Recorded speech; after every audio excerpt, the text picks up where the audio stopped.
ആമാശയത്തിനു വേണ്ടി ആദർശം വിറ്റ് സമൂഹത്തിൽ അനാവശ്യ ചർച്ചകൾക്ക് ചുക്കാൻ പിടിക്കുന്ന ഈ കൂലി പ്രഭാഷകന് എല്ലാ ഒത്താശയും ചെയ്തു കൊടുക്കുന്നത് താനല്ലെന്ന് പറയാൻ കുരുവട്ടൂരിന് ധൈര്യമുണ്ടോ? മുരീദ് തന്നെ പറയട്ടെ. ഞങ്ങൾ 53 പരിപാടി നിർത്തിയല്ലോ. അതിലാദ്യഘട്ടത്തിൽ ഞങ്ങൾക്ക് ഹിമ്മത്ത് തരാൻ വേണ്ടി വന്നു എന്നതല്ലാതെ ഒരു സ്റ്റേജിൽ നിങ്ങൾക്ക് ഉസ്താദിനെ കാണാൻ പറ്റൂല.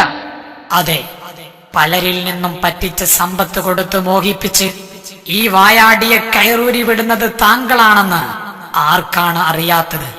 ഓർക്കുന്നുണ്ടോ ഇവനെ? താങ്കൾ ആരാണെന്നും പൊന്മള അബ്ദുൽ ഖാദർ മുസ്ലിയാർക്കെതിരെ ചാനലിൽ പോകാൻ താങ്കൾ നൽകിയ ഒത്താശ എന്തായിരുന്നുവെന്നും സാഗര വിശാലമായി ഈ പഴയ മുരീദ് തന്നെ പറഞ്ഞു തരും. മഹാനവറുകളാണ് കേരളത്തിൽ. എനിക്ക് ഇത് അദ്ദേഹം കേൾക്കുന്നുണ്ടാവും. അദ്ദേഹം ഹജ്ജിലാണെന്ന് തോന്നുന്നു, എന്നാൽ ഇത് കേൾക്കും. എന്റെ ഭാഷയുടെ അർത്ഥം അദ്ദേഹത്തിന് മനസ്സിലായിട്ടുണ്ടാവുമെന്ന് ഞാൻ പ്രതീക്ഷിക്കുന്നു. അദ്ദേഹം എല്ലാ രംഗത്തും ഇതൊരു സ്ഥലത്ത് പണ്ട് ആരിഫ് അലി പറഞ്ഞല്ലോ,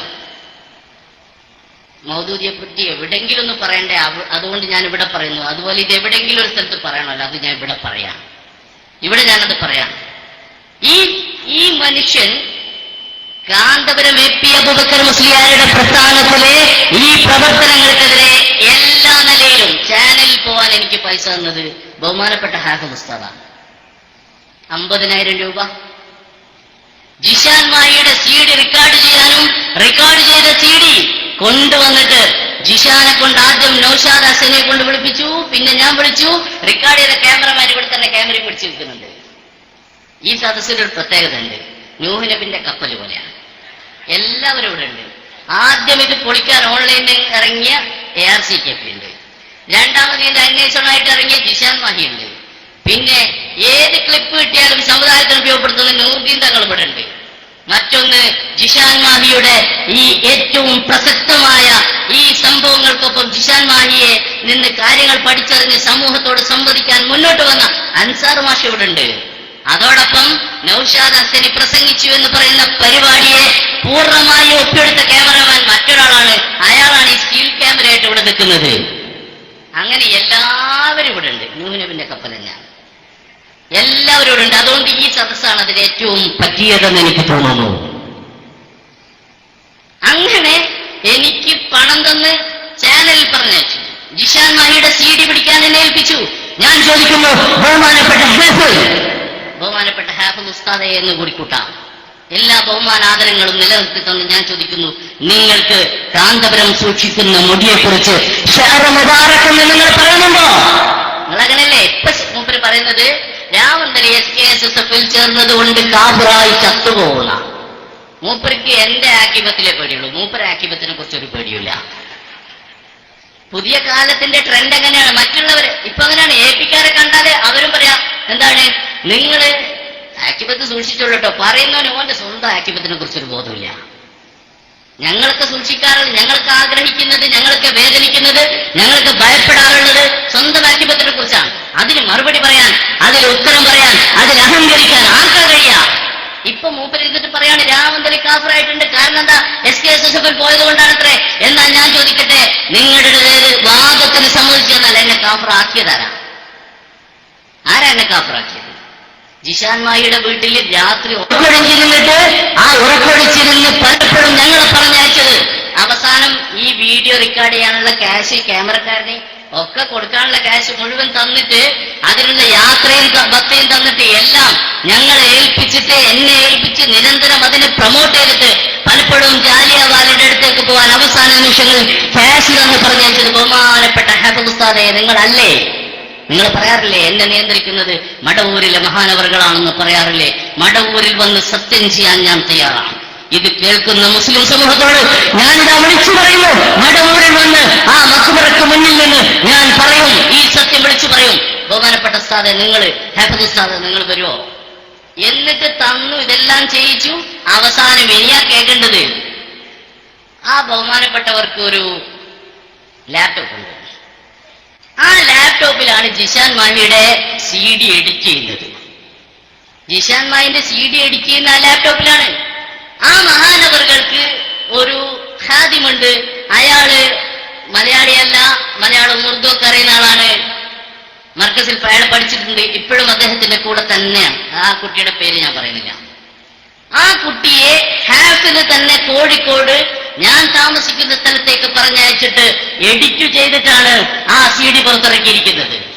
ഞാൻ ചോദിക്കുന്നു, ഹാഫിദ് ഉസ്താദ്, നിങ്ങൾ ഈ മുടി യഥാർത്ഥ ഷഹർ മുബാറക്കാണെന്ന് വിശ്വസിക്കുന്നുണ്ടെങ്കിൽ ആ ജിഷാൻമായി ഇതിനെതിരെ പറയുന്ന CD ഒരു ആത്മീയ നേതാവാണ് നിങ്ങളെങ്കിൽ, അല്ലെങ്കിൽ ആത്മീയതയ്ക്ക് പിന്നാലെ പോകുന്ന ഒരാളാണ് നിങ്ങളെങ്കിൽ, അല്ലാഹുവിനെ സാക്ഷ്യം നിർത്തിയിട്ട് ഞാൻ പറയുന്നു, നിങ്ങൾ ഇങ്ങനൊരു സാധനം എഡിറ്റ് ചെയ്ത് ഇങ്ങനെ ഉണ്ടാക്കാൻ നിങ്ങൾ പറയുമായിരുന്നു. അപ്പൊ നിങ്ങൾക്ക് തോന്നും കഴിഞ്ഞിട്ടില്ല, ARC ബാക്കി അറിയാം. ഈ സാധനം CD ആക്കിയിട്ട് നേരെ സത്താർ പന്തല്ലൂരിന്റെ കയ്യിലേക്ക് കൊണ്ടുകൊടുക്കുന്നതിനെ കുറിച്ച് ചർച്ച നടന്നു. ഹാഫിദ് ഉസ്താദിന്റെ നേതൃത്വത്തിലുള്ള ചർച്ച. നിഷേധവുമായി വന്നാൽ മടവൂരേക്ക് സത്യം ചെയ്യാൻ പോകുമെന്ന് പറയുന്നതോടൊപ്പം എന്റെ മൊബൈലിലെ ചില മെസ്സേജുകൾ കൂടി എനിക്ക് കാണിക്കാൻ കഴിയും. അദ്ദേഹം മെസ്സേജിലൂടെയാണ് കൂടുതൽ സംസാരിക്കുക. പക്ഷെ ഈ വിഷയങ്ങളിലൊക്കെ ചിലപ്പോഴൊക്കെ എന്നോട് ഫോണിൽ നേരിട്ടും സംസാരിച്ചിട്ടുണ്ട്. അതിൽ കൃത്യമായി ഈ SKSSF-ന് ഈ കേസറ്റ് കൈമാറാൻ ആവശ്യമായ നിർദ്ദേശങ്ങൾ അദ്ദേഹം നൽകി. ഞാൻ ചോദിക്കുന്നു ഒന്നുകൂടി, പ്രിയപ്പെട്ട ഹാഫിദ് ഉസ്താദേ, ഇത് തിരുമുടിയാണെന്ന് നിങ്ങൾ വിശ്വസിക്കുന്നുണ്ടോ? എനിക്ക് മറുപടി കിട്ടണം. ഞാൻ പിന്നെ വിലായത്തിലേക്കൊന്നും ഞാൻ പോകുന്നില്ല, കാരണം അത് പോയാൽ കുറച്ച് അധികമായി പോകുമെന്ന ബോധമുള്ളതുകൊണ്ട്. എന്നോട് മഹാന്മാരുടെ നിർദ്ദേശമാണ് ഇതെന്ന് പറഞ്ഞാൽ ഇപ്പൊ പറയാണ് മഹാന്മാർ പറഞ്ഞു ഞാൻ ഇതിലേക്ക് പോയത് കൊണ്ട് കാഫറായി. മഹാന്മാരെ വെച്ച് മൂപ്പരെ കളി. മൂപ്പര് ഈ അടുത്തൊരു സംഭവം ഉണ്ടായി. പേരോട് നേൽ വിവാദം ഉണ്ടാക്കിയിട്ട് വന്നപ്പോ മൂപ്പര് അനുയായികളൊക്കെ വിളിച്ചു പറഞ്ഞു, അഹ്മദുൽ ഹംബൽ തങ്ങള് മൂപ്പരെ മുന്നിൽ പോയി പൊട്ടിക്കരഞ്ഞത്രേ.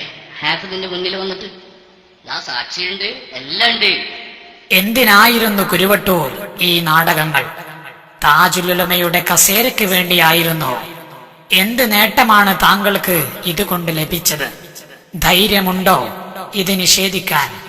ചാനൽ നാടകത്തിൽ താങ്കൾക്കും മുരീദ് നൗഷാദിനുമുള്ള പങ്കെന്തായിരുന്നുവെന്നും താങ്കളുടെ നമ്പറിൽ നിന്ന് പോയ മെസ്സേജുകൾ ഏത് രൂപത്തിലായിരുന്നുവെന്നും രാമന്തളിക്ക് വിഭവങ്ങൾ അയച്ചുകൊടുത്തത് ഏത് ഇമെയിൽ ഐഡിയിൽ നിന്നാണെന്നും ഞങ്ങൾ വ്യക്തമായി പഠിച്ചിട്ടുണ്ട്. ഈ സമസ്ത പൊട്ടിക്കുന്ന ഹാഫിദ് ഉസ്താദ് നേരത്തെ പറഞ്ഞിട്ടുണ്ട്, പാച്ചാതൂണ. അങ്ങനെ ഒരു പ്രശ്നമില്ല. ഈ സമസ്ത പൊട്ടിക്കുമെന്ന് ഇന്നും അന്ന് ഒരു കാലത്തും പറയൂല. പറഞ്ഞതായി തെളിയിക്കാൻ ഞങ്ങൾ വെല്ലുവിളിക്കുകയാണ്. വെല്ലുവിളിച്ചോ? അണ്ണാക്ക് പൊട്ടുവോളം വെല്ലുവിളിച്ചോ? പണമാണല്ലോ നിന്റെ അജണ്ട. പക്ഷേ ഇതോർക്കുന്നത് നന്നായിരിക്കും. കേരള യാത്രയുടെ സമയത്ത് താങ്കളുടെ ബ്ലാക്ക് കളർ ആക്സന്റ് കാറിൽ വെച്ച് 2 സയ്യിദുമാരോട് സമസ്ത പിളർത്തൽ അത്യാവശ്യമാണെന്നും നിങ്ങൾ സഹായിക്കണമെന്നും പറഞ്ഞത് ഈ നാടകം മനസ്സിൽ കണ്ടുകൊണ്ടായിരുന്നു. വെറുതെയല്ല കുരുവട്ടൂർ നിങ്ങളെക്കുറിച്ച് വൈലത്തൂര് തങ്ങള് പറഞ്ഞത്. അല്ല, ഇപ്പൊ പറഞ്ഞതായിട്ട് തന്നെ ഒരു ഇതുണ്ടായാല് അല്ല, അത് ഞാൻ അവരോട് എന്നോട് ചോദിച്ചിട്ടുണ്ടല്ലോ ഇയാളെ പറ്റിയിട്ട്. അപ്പൊ ഞാൻ സമസ്തന്റെ ആൾക്കാരും വിശ്വേസിന്റെ ആൾക്കാരും ചോദിച്ചപ്പോ പറഞ്ഞിട്ടുണ്ടോ അവൻ കാട്ട് കള്ളനാണ്. അതില് ലത്തീഫ് സാഹിദിക്കൊക്കെ അറിയല്ലോ, കുരുവട്ടൂര് മുസ്ലിയാർക്ക് അറിയല്ലോ, ഞാനാണ് പറഞ്ഞിക്കണെന്നുള്ളത്. കൂറ്റമ്പാറവർക്കൊക്കെ അറിയല്ലോ, ആദ്യമായിട്ട് പറഞ്ഞ ആള് ഞാനാണെന്നുള്ളത്. കുരുവട്ടൂര് ആഫിദ് കള്ളൻ, ലോക കള്ളനൊക്കെ കാട്ട് കള്ളനാണ്. വൈലത്തു തങ്ങളെ വാക്ക് നിങ്ങൾക്ക് ഹെല്ല് ചെയ്യാൻ കഴിയില്ല. അവിട് ലത്തു തങ്ങളെ ഭർത്തവൻ നിങ്ങൾക്ക് അറിയില്ല. അത് വിടാനോ? എന്താ മനസ്സ് പൊട്ടുന്നുണ്ടോ? ഏതായാലും അന്വേഷണത്തിലേക്ക് കടക്കാം. കേരളത്തിലെ പല അനുഭവസ്ഥരെയും ഞങ്ങൾ സമീപിച്ചു. 8ഉം 9ഉം വർഷം കൂടെ നടന്നവർ. പക്ഷേ ഇയാളുടെ ശൈത്താനിയത്ത് വ്യക്തമായി അനുഭവമുള്ളത് കൊണ്ട് വാ തുറക്കാൻ പേടിക്കുന്നു. എന്തിനേറെ പറയണം, ഇയാളെ കേരളത്തിലേക്ക് കൊണ്ടുവന്നവരടക്കം. എങ്കിലും ഹക്ക് ജനങ്ങൾക്ക് ബോധ്യപ്പെടാൻ ചിലർ മനസ്സ് തുറന്നു. അവകൾ മാത്രം CD ആക്കുകയാണെങ്കിൽ ധാരാളം CD ഇറക്കാനുള്ളവ ഞങ്ങളുടെ കൈവശമുണ്ട്. ചിലത് മാത്രം അവതരിപ്പിക്കട്ടെ. വെല്ലുവിളിയിൽ നിന്ന് തന്നെ തുടങ്ങാം. എവിടുന്ന് ഞങ്ങൾക്ക് കിട്ടി? ഉസ്താദ് പറഞ്ഞു ഏത് കശിപ്പിലാണ് ഇങ്ങനെ കിട്ടിയത്? അതാ ഞങ്ങൾക്ക് അറിയേണ്ടത്.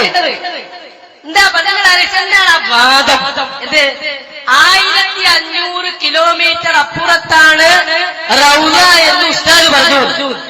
മുസ്ലിയാരെ, അങ്ങനെ ഒരാൾ പറഞ്ഞു എന്ന് സങ്കല്പിക്കുക. എന്നാൽ അവന്റെ ഹുക്കുമെന്താണെന്ന് പറ. മദീനയുടെ 1500 അടി അല്ലെങ്കിൽ കിലോമീറ്റർ അപ്പുറത്താണ് റൗള എന്നൊരാൾ പറഞ്ഞ എന്താ അങ്ങനെ മനസ്സിലാക്കാത്തത്? ഈ കുട്ടികളെ നിങ്ങളോട് പറയേണ്ടി വന്നല്ലോ. എന്ത് തോന്നിവാസവും പറയാതെ അവിടെ വന്നിട്ട് വെല്ലുവിളിക്കുന്നു ഞങ്ങൾ. ഉസ്താദ് 1500 കിലോമീറ്റർ അപ്പുറത്താണ് റൗള എന്ന് പറഞ്ഞ് കേട്ട ഒരാളെ ഹാജരാക്കിയാൽ നിങ്ങൾ പറഞ്ഞപടി ഞങ്ങൾ എടുക്കാം. നോണ പറയുന്നതിനാ സംഘടനാ സ്വാധീനം കണ്ടിട്ട് എന്ത് തോന്നിയാസം പറയാം. എവിടെയാണ് പാവം ഷെയ്ഖിനെ വിശ്വസിച്ച് വെല്ലുവിളിക്കുകയാണ്. 1000 കുതിരശക്തിയോടെ ഞങ്ങൾ വെല്ലുവിളി ഏറ്റെടുക്കുന്നു. മദീനയിലെ റൂമിൽ നിന്നും മടവൂർ ചിറ്റടിമീത്തൽ തറവാട്ടിലെ പ്രസംഗത്തിൽ നിന്നും കുരുവട്ടൂരിന്റെ ഈ വാദം കേട്ടവർ ധാരാളമാണ്. ഒരാൾ മനസ്സ് തുറക്കുന്നു. മടവൂർ സ്വദേശി ജലീൽ. കുരുവട്ടൂർ ഹാഫിൽ അബ്ദുൽ ഹക്കീം അഥവാ ഹാഫിൽ ഉസ്താദ്, അദ്ദേഹവുമായി നല്ല ബന്ധം പുലർത്തിയിരുന്ന ഒരാളാണ് ഞാൻ. അദ്ദേഹവുമായി ബന്ധപ്പെട്ട് ഉയർന്നു വന്ന ഒരു ആരോപണമാണ് റൗള ഷെരീഫുമായി ബന്ധപ്പെട്ട ആരോപണം. ഈ വിഷയത്തിൽ നേരിട്ട് സാക്ഷിയായ ഒരാളാണ് ഞാൻ. റൗള ഷെരീഫ് അവിടെ ഇല്ല എന്ന് അദ്ദേഹം പറഞ്ഞു എന്നാണ് പുറത്തുനിന്നും കേൾക്കാൻ സാധിച്ചത്. എന്നാൽ എന്നോടൊപ്പം അദ്ദേഹത്തിന്റെ വാക്കുകൾ കേട്ട പലരുമുണ്ട്. മദീനയിൽ വെച്ചാണ് അദ്ദേഹം ഇക്കാര്യം പറഞ്ഞിരുന്നത്. അദ്ദേഹത്തിന്റെ വായിൽ നിന്ന് നേരിട്ട് കേട്ട കാര്യങ്ങളാണ് ഇവിടെ ഞാൻ പറയുന്നത്. ഇപ്പോൾ മുത്തുനബി സല്ലല്ലാഹു അലൈഹി വസല്ലം തങ്ങൾ അന്തിയുറങ്ങുന്ന റൗള, അവിടെ നിന്നും 1500 കിലോമീറ്റർ താഴെ വഫാത്തായി പോയ പ്രവാചകരും സ്വഹാബാക്കളും ഔലിയാക്കളും തുടങ്ങി മഹാന്മാർ ഒരുമിച്ച് കൂടുന്ന ഒരു സ്ഥലമുണ്ട്. അവിടെ വലിയൊരു സിംഹാസനമുണ്ട്. ആ സിംഹാസനത്തിൽ മുത്ത് ഹബീബ് സല്ലല്ലാഹു അലൈഹി വസല്ലം തങ്ങൾ ഇരിക്കുകയും അവിടെ മുത്തുനബി സല്ലല്ലാഹു അലൈഹി വസല്ലം തങ്ങളുടെ നേതൃത്വത്തിൽ പ്രവാചകന്മാരുടെയും മഹാന്മാരുടെയും വലിയ സംഗമം നടക്കാറുമുണ്ട്. അവിടെ ഞാനും പോയിട്ടുണ്ട്. മുത്ത് ഹബീബ് സല്ലല്ലാഹു അലൈഹി വസല്ലം തങ്ങൾ അധികവും അവിടെയാണ് ഉണ്ടാവാറ്. അഥവാ 1500 കിലോമീറ്റർ താഴെ ആ സിംഹാസനത്തിലാണ് മുത്ത് നബി സല്ലല്ലാഹു അലൈഹി വസല്ലം തങ്ങൾ അധികവും ഉണ്ടാവാറ്. ഇപ്പോൾ റൗള ഉള്ള സ്ഥലത്ത് വല്ലപ്പോഴുമാണ് ഉണ്ടാവാറ്. ഇവിടെ ഉള്ള സമയത്ത് സിയാറത്ത് ചെയ്യുന്നവർക്ക്, സലാം ചെല്ലുന്നവർക്ക് ഭാഗ്യം എന്ന് അദ്ദേഹം പറഞ്ഞത് അദ്ദേഹത്തിന്റെ വായിൽ നിന്ന് നേരിട്ട് ഞാൻ കേട്ടതാണ്. ഇത് കേട്ട പലരുമുണ്ട്. മദീനയുടെ 1500 അടി അല്ലെങ്കിൽ കിലോമീറ്റർ അപ്പുറത്താണ് റൗള എന്നൊരാൾ പറഞ്ഞ എന്താ അങ്ങനെ മനസ്സിലാക്കാത്തത്? ഓ, മനസ്സിലായി സാർ. നീ പറഞ്ഞ ഗണത്തിൽ ഷെയ്ഖ് പെടുമോ? അത് നിനക്ക് തന്നെ തീരുമാനിക്കാം. ഇനി ബദവി മക്കാം എവിടെയാണെന്നറിയുമോ? അനുഭവസ്ഥർ പറയട്ടെ. ഇത് കിടങ്ങഴം മുഹമ്മദ് അലി സഖാഫി. അപ്പോ ഈ ആക്സിഡന്റായിട്ടുള്ള ഇത് പറഞ്ഞു കഴിഞ്ഞാൽ ഇപ്പൊ അത് നമുക്കതിലുള്ള വെച്ചാല് സമസ്ത തീരുമാനത്തിന് നമ്മളിപ്പോ ഒരു പുതിയ തുടങ്ങണ്ടല്ലോ എന്ന് നിൽക്കാൻ ഞാൻ ഇങ്ങനെ അതിനെ കുറിച്ച് പറയാൻ കഴിയാം. അപ്പൊ അതാണ് നേരത്തെ നമ്മൾ പറഞ്ഞു കഴിഞ്ഞിരുന്നത്. ബദവി മക്കാമുമായി ബന്ധപ്പെട്ട് ഉസ്താദ് പറഞ്ഞു എന്നുള്ള ഒരു വിഷയം ഞാൻ അറിഞ്ഞു. അപ്പൊ അതിന്റെ സത്യാവസ്ഥ എന്താണെന്ന് അറിയാൻ വേണ്ടിയിട്ട്. ബദവി മക്കാമിന്റെ വിഷയം എന്ന് പറഞ്ഞു കഴിഞ്ഞാൽ നമ്മള് ആദ്യമായിട്ട് ഇങ്ങനെ ഒന്ന് ബന്ധപ്പെട്ടു. അങ്ങനെ ബന്ധപ്പെട്ടപ്പോ മൂപ്പരിങ്ങനെ അവിടെ പൂനൂരുള്ള സമയത്താണ്. പിന്നെ പൂനൂരുള്ള സമയത്ത് വന്നപ്പോ അവിടുന്ന് എന്ത് ചെയ്യും, മൂപ്പര് സിയാറത്തിനൊന്നായിട്ട് പോകും. അപ്പൊ ഒരു ദിവസം പിന്നെ ഇങ്ങനെ ഓരോന്നിങ്ങനെ കേൾക്കല്ലേ നമ്മൾ, അത്ഭുതങ്ങൾ ഇങ്ങനെ കേൾക്കാം. അപ്പൊ എന്തെങ്കിലുമൊക്കെ ഉണ്ടോ എന്നിങ്ങനെ ഒരു സംശയം നമുക്ക് തോന്നിപ്പോയി. അങ്ങനെ ഒരു ദിവസം പിന്നെ ബദവി മക്കാമുക്ക് പോണ കൂട്ടത്തിൽ പോയി ഞങ്ങള്. ഞാൻ മാത്രല്ല വേറെയും കുറെ ആളുകളുണ്ട്, വലിയ പ്രമുഖരായ ആളുകൾ തന്നെ ഉണ്ട്. ഞാനാണെങ്കിൽ ഇടയ്ക്ക് ബദവി മക്കാമ് പോയിട്ടില്ല. അപ്പൊ ഒന്ന് അവിടെ സിയാറത്തും ചെയ്യാം. സിയാറത്ത് ചെയ്യാൻ അത്യാവശ്യം നല്ല ആയിക്കോട്ടെ, അതിൽ നല്ലതാണല്ലോ എനിക്കാണ് പോണത്. അങ്ങനെ എത്തിയപ്പോ അവിടെ കുറച്ച് ആളുകളുണ്ട്. അങ്ങനെ ഇതിന് പിന്നെ ആളുകളെ ഇങ്ങനെ പ്രകൃതി ആദ്യം സാധാരണ തുടങ്ങിയ കുറച്ച് ഇങ്ങനെ പറയും. അങ്ങനത്തെ കുറെ ആളുകളെ ചരിത്രം അതിന്റെ കൂട്ടത്തിൽ പിന്നെ മൂപ്പര വിഷയങ്ങളൊക്കെ ഇങ്ങനെ പറഞ്ഞിട്ട് ഇങ്ങനെ പോകലാം. അങ്ങനെ പറഞ്ഞുകൊണ്ട് നിൽക്കുന്ന സമയത്ത് ഒരു താഹ ശേഖന്റെ കഥ പറഞ്ഞു. താഹ ശേഖനെ താനൊരു കടപ്പുറത്തുനിന്ന് കണ്ടതും ഏറ്റ് പോയതും അങ്ങനെ ആകാശത്തേക്ക് ഇങ്ങനെ പൊന്നിക്ക് പോയതൊക്കെ ഇങ്ങനെ കൊണ്ടുപോയതും അങ്ങനെ കുറെ സംഭവങ്ങൾ പറഞ്ഞു. പിന്നെ ആ കൂട്ടത്തിൽ പറഞ്ഞു ഇരിക്കുന്ന മഹാൻ പിന്നെ കടലില് 5 കിലോമീറ്റർ താഴെയാണ് നിലകൊള്ളുന്നത്. കടലില് 5 കിലോമീറ്റർ താഴെ. കടലിലാണ് നിലകൊള്ളുന്നത്. ഈ കാണുന്ന സ്ഥലത്തല്ല മുത്രതുള്ളത്. അത്രയും വലിയ വിശാല ലോകത്ത് സ്ഥിതി ചെയ്യുന്ന ആളാണ് എന്നൊക്കെ പറഞ്ഞിട്ട് ഇങ്ങനെ പരാമർശം നടത്തി. ആ പരാമർശം നടത്തുമ്പോഴുള്ള അയാൾ ആ ശൈലി എന്താ വെച്ച് കഴിഞ്ഞാൽ അതൊരു സത്യമാണെന്ന് വിശ്വസിക്കാൻ പറ്റുന്ന കുറെ പിന്നെ അവതരണങ്ങളാണ് മുപ്പത്തിണ്ടാക്കുക. അങ്ങനെ ആത്മീയത ആൾക്കാരൊപ്പം കൂടുള്ളൂ. മമ്പുറം, മടവൂർ മക്കാം കമ്മിറ്റികൾ ഉടൻ തന്നെ ഷെയ്ഖിനെ സമീപിച്ചാൽ കറക്റ്റ് പോയിന്റ് കിട്ടാൻ സാധ്യതയുണ്ട്. കാസർഗോഡും കോഴിക്കോടും ലക്ഷങ്ങളുടെ വിസ തട്ടിപ്പ് നടത്തി UP-യിലേക്ക് വണ്ടി കയറിയത് എന്തിനായിരുന്നാവോ? അന്ന് ഇടനിലക്കാരായി പ്രവർത്തിച്ചവർ ഇപ്പോഴും സംഭവം അഴവിറക്കുന്നുണ്ട്. മടവൂർ, മച്ചക്കുളം, പുല്ലാളൂർ, പാലക്ക്, തരപ്പാറ തുടങ്ങിയ പ്രദേശത്തുകാർക്കറിയാവുന്ന പച്ച യാഥാർത്ഥ്യങ്ങളാണ് ഇതെല്ലാം. ഏതായാലും അണ്ടോണ മുസ്ലിം തങ്ങളെയും ചില അശ്വനിമാരെയും ഓർക്കുന്നത് നന്നായിരിക്കും.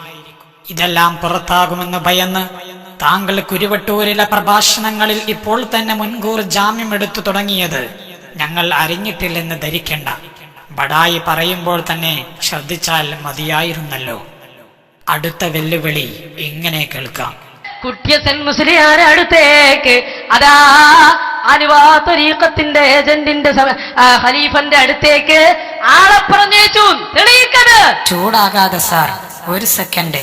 അനുഭവം സെയ്ദലവി സഖാഫി പുളിയക്കോട് പറയട്ടെ. അസ്സലാമലൈക്കും. ഞാൻ പുളിയക്കോട് സെയ്ദലവി സഖാഫി എന്ന് പറയുന്ന ആളാണ്. ഞാൻ മുക്കം കുമാനല്ലൂർ എന്ന് പറയുന്ന സ്ഥലത്ത് മദ്രസ മുഅല്ലിം മുഅദ്ദിനുമായിട്ട് ജോലി ചെയ്തിരുന്നു. അവിടെ ആഫിദ് എന്ന് പറയുന്ന ഒരു വ്യക്തി കുറിച്ച് കൊണ്ട് കുറേ സക്കാഫിമാർ വലിയ എന്നൊക്കെ പറഞ്ഞിട്ട് വലിയ കറാമത്തൊക്കെ ഉണ്ട് എന്ന് പറഞ്ഞിട്ട് ഇങ്ങനെ പ്രചാരണം നടക്കുകയുണ്ടായി. അങ്ങനെ ഞാൻ 3-4 പരിപാടിയിൽ പങ്കെടുത്തിട്ടുണ്ടെങ്കിൽ ഞാൻ അതിൻ്റെ ആളൊന്നും ആയിട്ടില്ല. അങ്ങനെ ആളുകളിങ്ങനെ എൻ്റെ കൂടെ വന്നപ്പോൾ ഞാൻ കൂടെ അങ്ങനെ പോയിട്ടേ ഉള്ളൂ. അങ്ങനെ ഞാൻ ജോലി ചെയ്യുന്ന സ്ഥലത്ത് ആ മഹല്ലത്തിൻ്റെ സെക്രട്ടറിൻ്റെ അനിയൻ സിദ്ദീഖാണ് അദ്ദേഹത്തിൻ്റെ പേര്. അദ്ദേഹത്തിൻ്റെ കയ്യുമ്മൽ ഒരു ചൊറി ഇങ്ങനെ ബാധിച്ചു. അങ്ങനെ പല ചികിത്സ നടത്തിയിട്ട് ഫലം കിട്ടാതെ ആയപ്പോൾ ആഫിദിൻ്റെ അടുത്ത് ചെന്ന് പറഞ്ഞപ്പോൾ ആഫിദ് പറഞ്ഞു, അതിനുള്ള മരുന്ന് കീശ്ശേരി കുട്ടിയസ് മുസ്ലിം എന്ന് പറയുന്ന വ്യക്തിൻ്റെ അടുക്കലുണ്ട്. അദ്ദേഹം ഖിദർ നബിയെ കണ്ട് മുസാഫാത്ത് ചെയ്ത ആളാണ്. അതിനുള്ള പരിഹാരം അവിടെ പോയാൽ കിട്ടുമെന്ന് ഈ സിദ്ദീഖിനോട് പറഞ്ഞു. അങ്ങനെ സിദ്ദീഖിനോട് അയാൾ വീട് എവിടെയെന്നൊക്കെ അന്വേഷിക്കുകയും അപ്പം ഞാൻ വഴിയൊക്കെ പറഞ്ഞു കൊടുത്തു. അപ്പോൾ യസ്മോലി എന്ന് പറയുന്ന ആള് പിടച്ച ത്വരീഖത്തിൻ്റെ ആളാണ് നമ്മൾ ഉസ്താദന്മാരൊക്കെ പറയുകയും അങ്ങനെ ഞാൻ മനസ്സിലാക്കുകയും അതിനെ ഞാൻ എതിർക്കുകയും എന്നോട് പറഞ്ഞ ആളുകളോട് ഞാൻ അത് എതിർത്ത് പറയുകയും ചെയ്തു. അപ്പം എൻ്റെ കൂടെ ഉണ്ടായിരുന്ന 2 സക്കാഫിമാർ, ഒരാൾ മുബശ്ശർ സക്കാഫി എന്ന് പറയും, മറ്റത് പാലപ്പറ്റ നൗഷാ സക്കാഫി. അപ്പം അവർ പറഞ്ഞു, നമ്മൾ അസുഖം വന്നു കഴിഞ്ഞാൽ പിന്നെ ആ മുസ്ലിങ്ങളുടെ അടുക്കൽ പോകലുണ്ടല്ലോ, ഒന്ന് പോയി കൊടുക്കുക എന്ന് പറയുകയും അങ്ങനെ സെക്രട്ടറി അന്ന് എൻ്റെ ഡ്യൂട്ടി നിർവഹിക്കാൻ വേണ്ടി ബാങ്കിൻ്റെ ഉത്തരവാദിത്വം ഉള്ളത് കൊണ്ട് ഞാനത് നിർവഹിച്ചോളാം, നിങ്ങളൊന്ന് ഒരു സഹായത്തിന് വേണ്ടി പോയി കൊടുക്കുക എന്ന് പറയുകയും ഞാനങ്ങനെ പോയി കൊടുത്തു.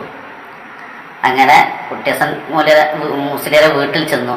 അദ്ദേഹം നിങ്ങൾ എന്തിനാ വന്നതെന്ന് ചോദിച്ചപ്പോൾ സിദ്ദീഖ് എന്ന് പറഞ്ഞ വ്യക്തി ഞാൻ ആഫിദ് പറഞ്ഞയച്ചതാണ് എന്ന് പറയുകയും നിങ്ങൾക്ക് അന്നാസം തരും പാത്രം വല്ലതും കൊടുത്തിട്ടുണ്ടോ, വെള്ളമാണ് ഇവിടുത്തെ മരുന്ന് എന്ന് പറയുകയും ചെയ്തു.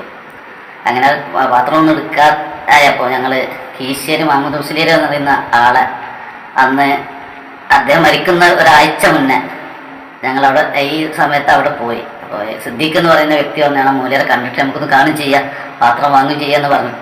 അങ്ങനെ ഞങ്ങൾ അദ്ദേഹം കാണുകയും ഞങ്ങളങ്ങനെ അങ്ങാടി പോയി ഒരു കന്നാസ് വാങ്ങി അദ്ദേഹത്തിൻ്റെ അടുത്ത് വന്നു. അങ്ങനെ അദ്ദേഹം പറഞ്ഞു, ഒരു 4-5 പ്രാവശ്യം ഇവിടെ വരേണ്ടി വരും എന്ന് പറഞ്ഞു. അങ്ങനെ അദ്ദേഹം വെള്ളം മന്ത്രിച്ചു കൊടുത്തു. അങ്ങനെയാണ് സംഭവം ഉണ്ടായിട്ടുള്ളത്. ഞാൻ അങ്ങനെ ഒരു വഴി കാണിക്കാൻ വേണ്ടി ആവശ്യപ്പെട്ടപ്പോൾ ഞാൻ അങ്ങനെ അവിടെ പോയതാണ്. അല്ലാതെ ഞാൻ അദ്ദേഹത്തിൻ്റെ ആളൊന്നും ആയിട്ടില്ല. ജോലി ചെയ്യുന്ന സ്ഥലത്ത് അവരൊക്കെ നിർബന്ധിച്ചപ്പോൾ ഞാൻ അങ്ങനെ ഒരു നിർബന്ധ ഘട്ടത്തിൽ ഞാൻ അങ്ങനെ പോയതാണ്. കുട്ടി ഹസൻ മുസ്ലിയാരെ കുറിച്ച് ദുആക്ക് ഇജാബത്തുള്ള ആളാണെന്നും അദ്ദേഹത്തിന് എളിയ ഹിദമത്തെടുത്താൽ തന്നെ പരലോകം രക്ഷപ്പെടുമെന്നും മർക്കസ് വിദ്യാർത്ഥികളോട് പറഞ്ഞത് ഷെയ്ഖ് ഓർക്കുന്നുണ്ടാവണം. ഞങ്ങൾ നേരിട്ട് ചെന്ന് ആലുവയുടെ ഖലീഫ കുട്ടി ഹസൻ മുസ്ലിയാരോട് കുരുവട്ടൂരുമായുള്ള ബന്ധത്തെക്കുറിച്ച് ചോദിച്ചു. സലാം പറഞ്ഞേക്കാറുണ്ടെന്നും ദുആ ചെയ്യിപ്പിക്കാൻ ആളെ വിടാറുണ്ടെന്നും നല്ല ബന്ധമാണെന്നും വീട്ടിൽ വരാറുണ്ടെന്നും ഖലീഫ സാക്ഷ്യപ്പെടുത്തി. അടുത്ത ബന്ധമില്ലാതെ സഹോദരിയുടെ വിവാഹത്തിന് താങ്കൾ ഖലീഫയെ ക്ഷണിക്കില്ലല്ലോ. നൗഷാദിനെ മനസ്സിലാകുന്നുണ്ടോ? ഇനി വെളിയങ്കോട് ഉമർ ഖാദിയുടെ ഖബറിൽ നിന്ന് കിതാബ് പൊങ്ങി വന്നത് നേരിൽ കണ്ടു എന്ന് പറയുന്ന മുരീദ് അൻവരി ചോദ്യം വന്നപ്പോൾ ഉരുളുന്നത് കേൾക്കുക.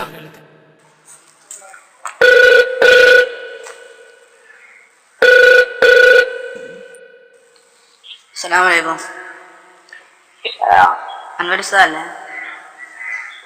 ഇത് നിങ്ങളോട് ഇക്കുമാൻ സുബൈർ പറഞ്ഞില്ലേ ഒരാൾ വിളിക്കുന്നു?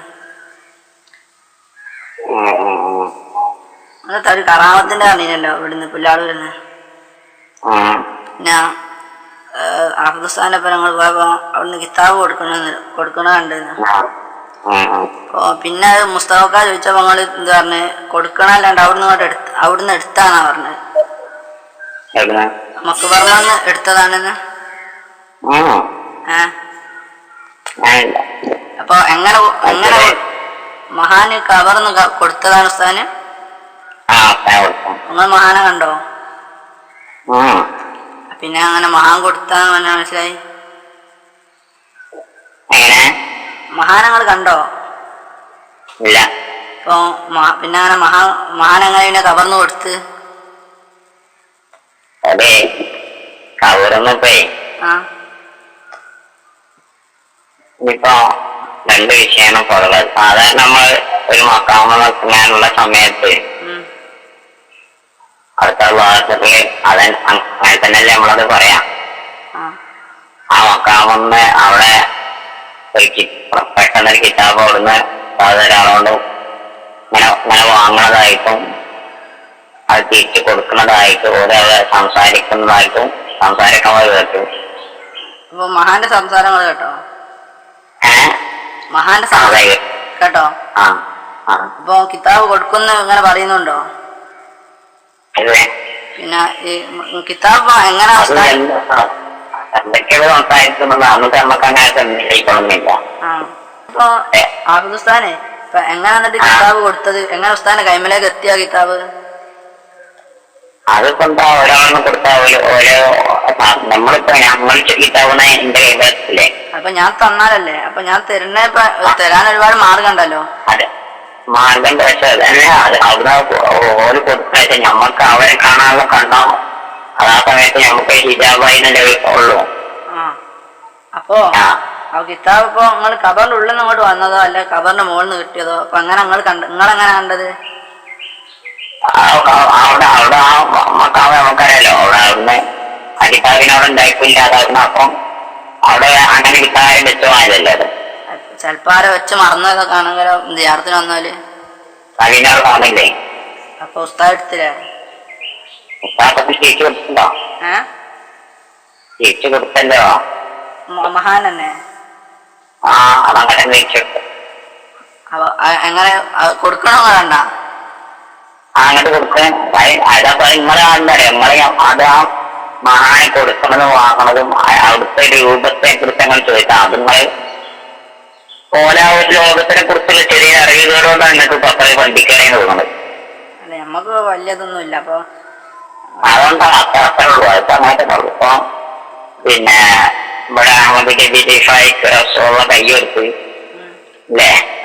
അപ്പൊ നിങ്ങൾ അത് എല്ലാവരും സംസാരിച്ചപ്പോ പിന്നെ നൗഷാദ് ഹുസൈൻ പറഞ്ഞല്ലോ എന്താന്ന് ഷംസുല്ല മെഹർവാടി പോയപ്പോ സലാം പറഞ്ഞത് കൂടെ വന്ന ശിഷ്യന്മാര് കേട്ടിരുന്നു പറഞ്ഞല്ലോ. അപ്പൊ അതങ്ങനെയൊക്കെ അത് ഒരു കാര്യം എല്ലാവർക്കും ഒരു ഇത്തിഫാക്കായിക്കോളെ നമ്മളെ മൂപ്പരെ കണ്ടില്ല സംസാരം കേൾക്കുന്ന പറഞ്ഞത്.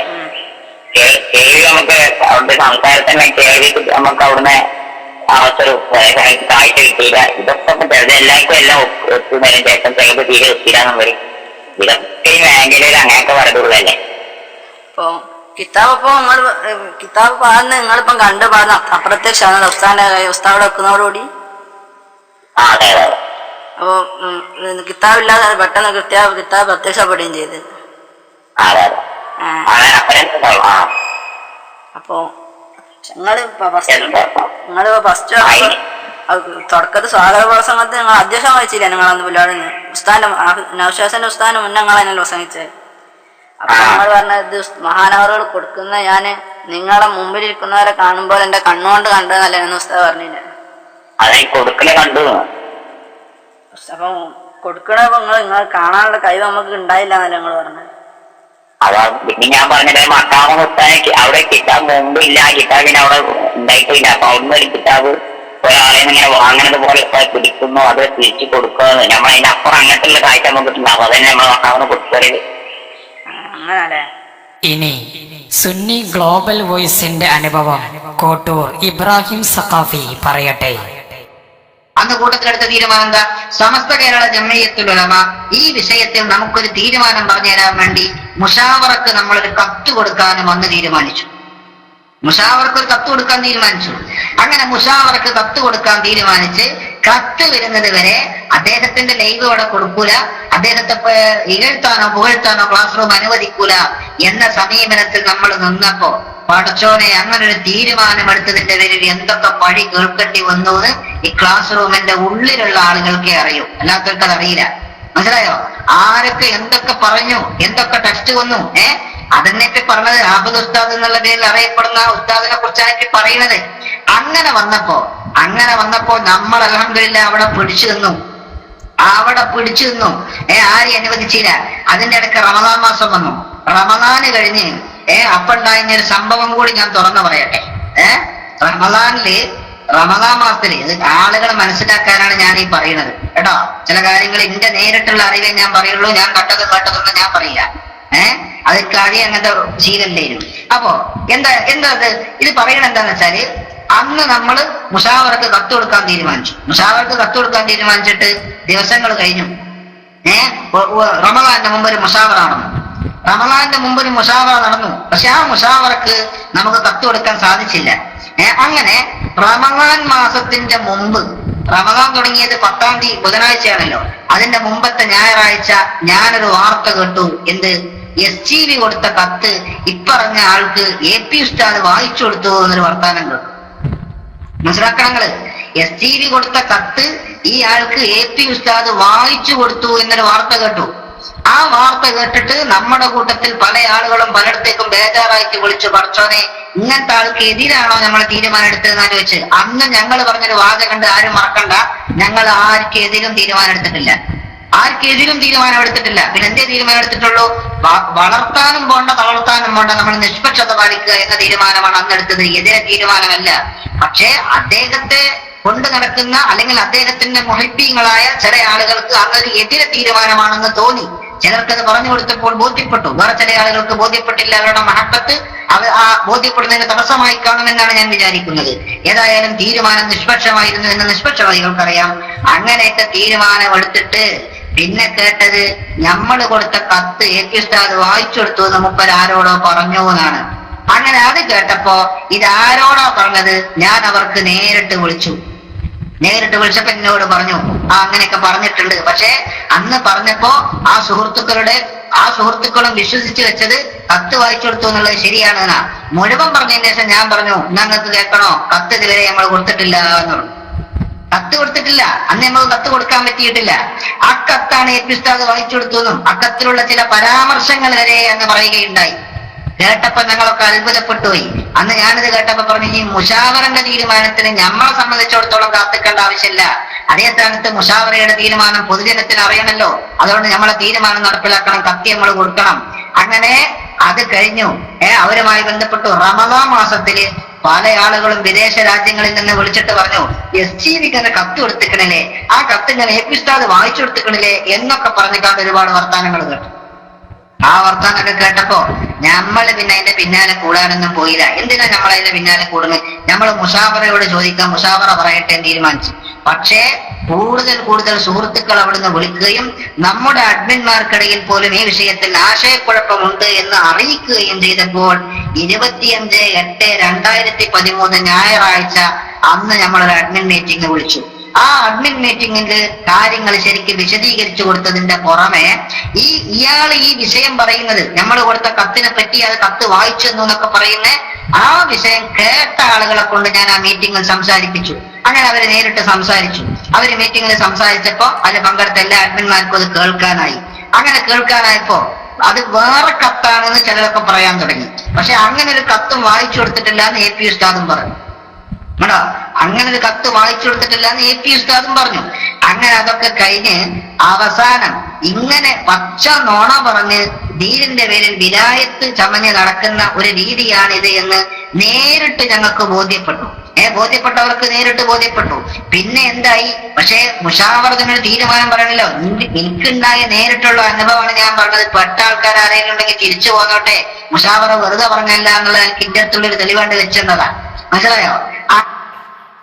വെള്ളം ചേരാത്ത കളവുകൾ പറഞ്ഞുള്ള ഈ കളിയുടെ ലക്ഷ്യമെന്താണ് സാർ? വേദികൾ കൈയടക്കാൻ ഉത്തരാഖണ്ഡിലെ പോലെ തങ്ങളാണെന്ന് പറയാനും ഇയാൾ മടിച്ചില്ല. മർക്കസ് വിദ്യാർത്ഥി ജാബിർ പറമ്പിൽ മനസ്സ് തുറക്കുന്നു. പേര് മുഹമ്മദ് ജാബിർ, കോഴിക്കോട് പറമ്പിൽ ബസാറാണ് സ്വദേശം. മർക്കസ് ശരീഅത്ത് കോളേജ് അവസാന വർഷ വിദ്യാർത്ഥിയാണ്. കുരുവട്ടൂർ ഹാഫിള് അദ്ദേഹം തങ്ങളാണെന്ന് ഞാനടക്കമുള്ള ആൾക്കാരുള്ള ഒരു സദസ്സിൽ വെച്ച് അദ്ദേഹം പറയുകയുണ്ടായി മുമ്പൊരിക്കൽ, അദ്ദേഹത്തിൻ്റെ വീട്ടിൽ വെച്ച് തന്നെ.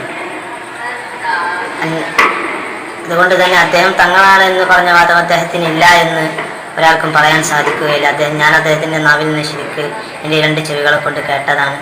അതൊരിക്കലും അദ്ദേഹത്തിന് എൻ്റെ മുന്നിൽ വെച്ച് നിഷേധിക്കാൻ സാധിക്കുകയില്ല. പലയിടത്തും മുഹീദ്ദീൻ ഷേഖിന്റെ പൗത്രനാണെങ്കിൽ ചിലരെ അടുക്കൽ ഇയാൾ ഹൈദ്രൂസി പരമ്പരയിൽപ്പെട്ട സയ്യിദാണ്. സയ്യിദ് മുഈനുദ്ദീൻ തങ്ങൾ പറയട്ടെ.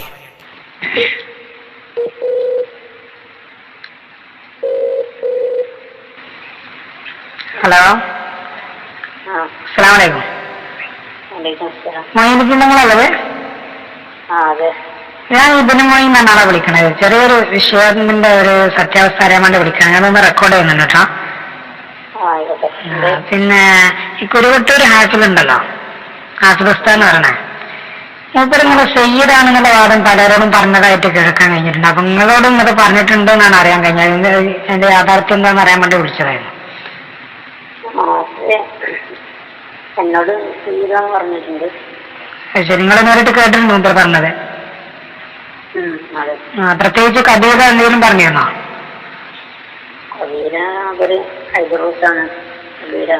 ശരി, ഹൈദ്രൂസി പരമ്പരപ്പെട്ട തങ്ങളാണ് ഇങ്ങോട്ട് പറഞ്ഞിട്ടുണ്ട്, നിങ്ങൾ നേരിട്ട് കേട്ടിട്ടുണ്ടല്ലേ?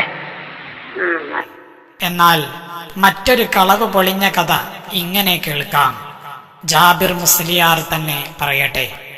ഇതിനെ സംബന്ധിച്ചിടത്തോളം അദ്ദേഹത്തിൻ്റെ മാർഗം ശരിയല്ല, അദ്ദേഹത്തിൻ്റെ റൂട്ട് ശരിയല്ല എന്നതിന് മറ്റൊരു അനുഭവം കൂടി എന്നെ സംബന്ധിച്ച് പറയാനുണ്ട്. കാരണം ഒരിക്കൽ അദ്ദേഹം പറമ്പിൽ പള്ളി, ഞങ്ങളെ മഹല്ല് പള്ളിയായ ഞങ്ങളെ നാടായ പറമ്പിൽ ബസാറിലെ പറമ്പിൽ പള്ളി ഷഹീദിനെ അവരെ സിയാർത്ത് ചെയ്യാൻ വരികയും ജുമാക്ക് ശേഷം എൻ്റെ എളാപ്പയായ അഡ്വക്കേറ്റ് മുസ്തഫ സഖാഫി ഉസ്താദ് എളാപ്പയോട് ഉപ്പയായ AK അബ്ദുള്ള മുസ്ലിയാർ എന്ന് കാണണമെന്നും ആവശ്യപ്പെട്ടപ്പോൾ അഡ്വക്കേറ്റ് മുസ്തഫ സഖാഫി എന്നെ, എൻ്റെ ഉസ്താദ് കൂടിയാണ് അഡ്വക്കേറ്റ് ഉസ്താദ്, എന്നെ അഡ്വക്കേറ്റ് ഉസ്താദ് അവരുടെ ഉപ്പയായ അബ്ദുള്ള മുസ്ലിയാർ അടുക്കലേക്ക് എന്നെ ഹാഫിലിൻ്റെ കൂടെ പറഞ്ഞയച്ചു. അങ്ങനെ ഹാഫിലിൻ്റെ അടുക്കലേക്ക് കയറി ചെല്ലുന്ന സമയത്ത് തന്നെ എളാപ്പ ഇദ്ദേഹം കയറി വരുന്ന സുഖമില്ലാതെ കിടക്കുകയായിരുന്നു. അപ്പോൾ ജുമാക്ക് തന്നെ പോകാൻ കഴിയാത്തൊരവസ്ഥയായിരുന്നു. അങ്ങനെ വീട്ടിൽ നിന്ന് റൂമിൽ കയറി ഇദ്ദേഹം കയറി ചെല്ലുന്ന സമയത്ത് തന്നെ ഒരു പ്രത്യേക ഒരു മഹാൻ വരുന്ന മാതിരി, അല്ലെങ്കിൽ ഒരു കാര്യപ്പെട്ട ആൾ വരുന്നത് പോലെ പെട്ടെന്ന് ഇങ്ങനെ എഴുന്നേറ്റ് നിന്ന് നിങ്ങൾ എവിടുന്നാണ്, അവിടെ സിയാർത്ത് ചെയ്തോ എന്ന് ഒക്കെ ചോദിച്ചു. അപ്പോൾ ഈ ചോദ്യവും ഈ കയറി വരെ ഒരു പെട്ടെന്നുള്ളൊരു എഴുന്നേൽക്കലും, സ്വതുവേ സുഖമില്ലാതെ കിടക്കുന്ന ആളാകുമ്പോൾ പെട്ടെന്ന് ഇങ്ങനെ എഴുന്നേൽക്കുകയും പിന്നെ നിങ്ങൾ അവിടെ സിയാർത്ത് ചെയ്തോ ചോദിച്ചപ്പോൾ ഇദ്ദേഹം പറഞ്ഞു ആ സിയാർത്ത് ചെയ്തു. അവിടെ നിന്ന് ഉദ്ദേശിച്ചത് പറമ്പപ്പള്ളി ഷഹീദിനെയും അതേപോലെ ഉമർ ഹാജി മുറക്കാതിരി മുത്താപ്പയും സിയാർത്ത് ചെയ്തതെന്നാണ് ചോദിക്കുന്നത്. അങ്ങനെ സിയാർത്ത് അദ്ദേഹം വന്നു, വിഷയങ്ങളൊക്കെ കുറച്ച് സംസാരങ്ങളൊക്കെ കഴിഞ്ഞ് അദ്ദേഹം പറഞ്ഞു എനിക്ക് നിങ്ങൾ ഖാദിരിയത്തിൻ്റെ ഇജാസത്ത് തരണമെന്ന് അബ്ദുള്ള എളാപ്പയോട് ഈ ഹാഫിൽ ആവശ്യപ്പെട്ടു. അപ്പോൾ എളാപ്പ പെട്ടെന്ന് തന്നെ ഇദ്ദേഹത്തിനെ ഒരുക്കി വെച്ച മാതിരിയാണെന്ന് ഞങ്ങൾക്ക് അനുഭവപ്പെടുന്ന പോലെ പെട്ടെന്ന് തന്നെ സുഖമില്ലാത്ത എളാപ്പ ഏതാനും ചില കടലാസുകൾ എടുത്തു വെച്ച മാതിരിയുള്ള അവിടെ തൊട്ടടുത്ത് മേശപ്പുറത്ത് തന്നെ എടുത്ത് ആ കടലാസ് എടുത്തിട്ട് ഹാഫിലിന് കൊടുത്തിട്ട് നിങ്ങൾ എഴുതിക്കോളി എന്ന് പറഞ്ഞ് ചില ദിക്റുകളൊക്കെ പറഞ്ഞു കൊടുത്തു, അത് ചൊല്ലിയിട്ട് വരാൻ പറഞ്ഞു. അങ്ങനെ ഹാഫിൽ അത് കൊണ്ട് പുറത്തേക്ക് ഇറങ്ങിയ സമയത്ത് മട്ടുപേര് മുസ്തഫ സഖാഫി ഉസ്താദ് ഹാഫിലിനെ സംബന്ധിച്ച് ചെറിയ കോലത്തിൽ അബ്ദുൽ വഹാബ് വിശദീകരിച്ച് കൊടുക്കുന്ന സമയത്ത് ഞാനും ഹാഫിലും അടക്കമുള്ള പിന്നെ കൂടെ വന്ന ചില ഇപ്പോഴും അദ്ദേഹത്തിൻ്റെ കൂടെയുള്ള ചില സഖാഫികളും ഒക്കെ അന്നുണ്ട്. അത് ഞങ്ങളെല്ലാവരും കൂടി ഹാഫിലിൻ്റെ കാറിനടുക്കിലേക്ക് പോകുന്ന സമയത്ത് ഹാഫിൽ എന്ത് പറഞ്ഞു, അത് ഞങ്ങൾ വരുന്നത് എൻ്റെ ഷേഖ് പറഞ്ഞതാണ് ഈ ഇവിടുത്തെ ഇജാസത്തും കൂടി വന്ന് വാങ്ങണമെന്ന്. അപ്പം നമ്മൾ വരുന്നത് അദ്ദേഹം നേരത്തെ അറിഞ്ഞിട്ടുണ്ട്, പേപ്പർ എടുത്ത് വെച്ച് കണ്ടില്ലേ എന്ന് അദ്ദേഹം അവിടെ നിന്ന് പറയുകയുണ്ടായി. അപ്പോൾ യഥാർത്ഥത്തിൽ ആ സന്ദർഭത്തിൽ യഥാർത്ഥത്തിൽ അങ്ങനെ തോന്നാൻ പറ്റിയൊരു സന്ദർഭത്തിലായിരുന്നു അവിടെ ഉണ്ടായിരുന്ന സംഭവങ്ങൾ സംഭവിച്ചത്. ഇദ്ദേഹം തീരെ സുഖമില്ലാത്ത എളാപ്പ കിടക്കുന്നു, പെട്ടെന്ന് ഇദ്ദേഹത്തിനെ കാണുമ്പോൾ ചാടി എഴുന്നേറ്റ് മതി എഴുന്നേൽക്കുക. പിന്നെ അതേപോലെ തന്നെ ചോദിക്കുമ്പോഴേക്ക് സുഖമില്ലാത്ത എളാപ്പക്ക് കടലാസിൽ ഉണ്ടാവാറില്ല, പക്ഷേ പെട്ടെന്ന് എടുത്തു വെച്ചാൽ കടലാസ് കൊടുക്കുകയൊക്കെ ചെയ്തപ്പോൾ സ്വാഭാവികമായിട്ടും നമ്മൾ ഈ ഹാഫിൽ ഇദ്ദേഹം രംഗത്ത് വന്ന ഉടനെ ആയതുകൊണ്ട് ഇദ്ദേഹത്തെ നിരീക്ഷിക്കുകയും ചെയ്യുന്ന സമയമാണല്ലോ. അപ്പം ഇദ്ദേഹം കാറിൽ ഇത് പറഞ്ഞ് കാറിൽ അങ്ങ് കയറിപ്പോയ സമയത്ത് നമുക്ക് സ്വാഭാവികമായിട്ടും ഒരു ഫ്രണ്ട്ലി ആയിട്ട് ഇടപഴകാൻ പറ്റിയത് ആളായതുകൊണ്ട് തന്നെ ഞാൻ അബ്ദുൽ എളാപ്പയോട് ചെന്ന് ചോദിച്ചു, അല്ല എളാപ്പയെ മൂപ്പരിങ്ങനെ പറഞ്ഞു, നിങ്ങൾ ഒരു മൂപ്പര് വരുന്നത് നിങ്ങൾ നേരത്തെ അറിഞ്ഞിരിക്കണെന്ന്, അപ്പം എന്താണ് നിങ്ങളത് അറിഞ്ഞിട്ടുണ്ടോ എന്ന് ഞാൻ ചോദിച്ച സമയത്ത് എളാപ്പ ചിരിച്ചുകൊണ്ട് പറഞ്ഞു, ഇങ്ങനെയാണെങ്കിൽ ഒരുപാട് കറാമത്ത് ഉണ്ടാക്കാമല്ലോ, ഞാൻ ഈ പേപ്പർ ഇപ്പോൾ കുട്ടികൾ കളിച്ചപ്പോൾ അതിങ്ങോട്ട് എടുത്ത് വെച്ചിട്ടുള്ളൂ, അതാണ് ഞാൻ പെട്ടെന്ന് എടുത്തു കൊടുത്തതെന്നും പിന്നെ എഴുന്നേറ്റ് നിൽക്കുന്നതൊക്കെ ഒരു വലിയ തലയെക്കെട്ടും താടിയൊക്കെ ഉള്ള ഒരു ശ്രീയായ ഉസ്താദ് വന്നപ്പോൾ ആ ബഹുമാനം എൽമിനെ ബഹുമാനിച്ചുകൊണ്ടുള്ള ഒരു പ്രകടനമായിരുന്നെന്നും എളാപ്പ അതിനുശേഷം വിശദീകരിക്കുകയുണ്ടായി. അത് തന്നെ അദ്ദേഹത്തിൻ്റെ ഒരു കറാമത്ത് സൃഷ്ടിച്ചെടുക്കാനുള്ള ശ്രമം അന്ന് തുടക്കത്തിൽ നമുക്ക് അന്ന് ബോധ്യപ്പെട്ടിട്ടുണ്ട്. ഇത് കാവനൂർ തൗഫീഖ് ജ്വല്ലറി ഉടമ ബാവ പുളിയക്കോട് സംശയാസ്പദമായ പ്രവർത്തനങ്ങൾ കണ്ട് 3 പണ്ഡിതരോട് അഭിപ്രായം തേടിയത് വിശദീകരിക്കുന്നു. ഞാൻ ആപ്പിൾ ഉസ്താദിനെ ആദ്യമായി കാണുന്നത് ഏകദേശം ഒരു 9 വർഷം മുമ്പ് എൻ്റെ എളാപ്പാൻ്റെ വീട്ടിൽ ഗൃഹപ്രവേശനം നടക്കുന്ന സമയത്താണ്. അപ്പോൾ ആപ്പിൾ ഉസ്താദ് ഒരു വടിയും കൊണ്ട് ഒരു വീടിൻ്റെ ചുറ്റുഭാഗത്ത് കൂടെ ഇങ്ങനെ നടക്കുന്നുണ്ട്. അപ്പം ഞാൻ അന്വേഷിച്ചപ്പോൾ പറഞ്ഞു അത് ശൈത്താനാട്ടാണെന്ന് പറഞ്ഞു. അങ്ങനെ എൻ്റെ വീടിൻ്റെ മുന്നിൽ വന്ന് എൻ്റെ വാപ്പാൻ്റെ മകൻ ഇത് സമാധാനം വരി വണ്ടി നിർത്തി ഉസ്താദാണെന്ന് പറഞ്ഞ് പരിചയപ്പെടുത്തി. ഞാൻ സലാം പറഞ്ഞപ്പോൾ ഉസ്താദ് സലാം അടക്കില്ല.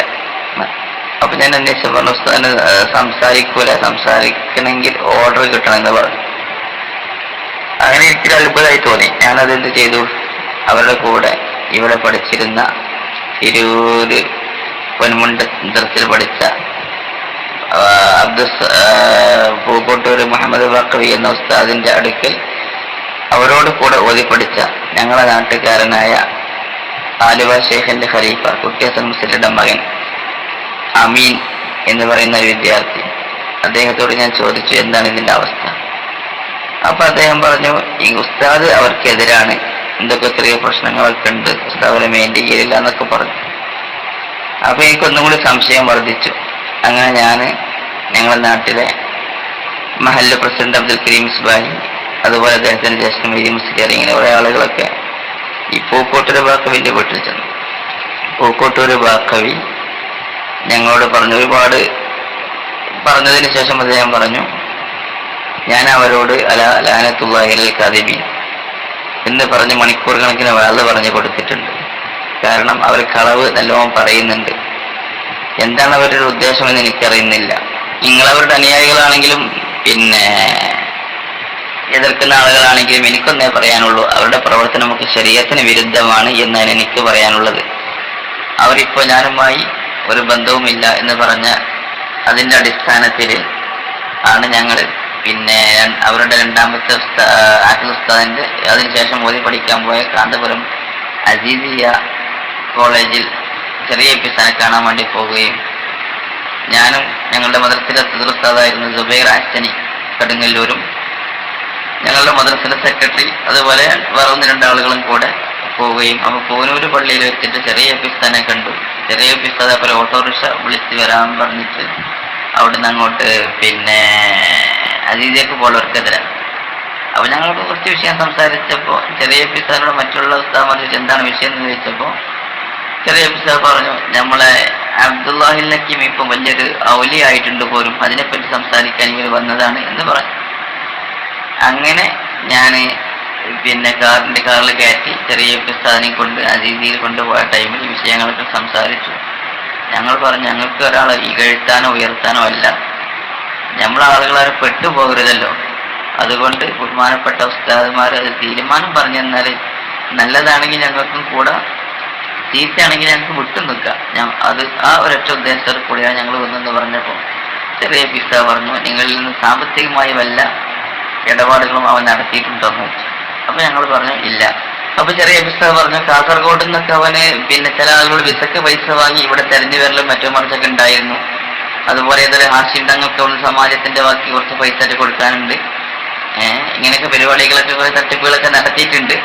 അപ്പൊ അതുകൊണ്ട് ആ ഒലി ഇതൊന്നുമല്ല, അങ്ങനെയൊക്കെ എന്തെങ്കിലും ഇന്റെ അടുത്തേക്ക് കൊണ്ടുവരേണ്ടി എന്നൊക്കെ പറഞ്ഞു. അന്നത്തെ കാലത്ത് നെല്ലിക്കുത്ത് ഉസ്താദിന്റെ അടുത്ത് ഞങ്ങള് പിന്നെ എറണാകുളത്ത് ബഹുമാനപ്പെട്ട ഉസ്താദിന് ഒരു ഓപ്പറേഷനൊക്കെ കഴിഞ്ഞൊരു വിശ്രമിക്കുന്ന ടൈമിൽ ഞങ്ങള് മഹല്ല് ഭാരവാഹികൾ അടക്കം എല്ലാവരും കൂടെ കാണാൻ വേണ്ടി പോയപ്പോ ബഹുമാനപ്പെട്ട ഉസ്താദിന്റെ അടുത്ത് ഒരാള്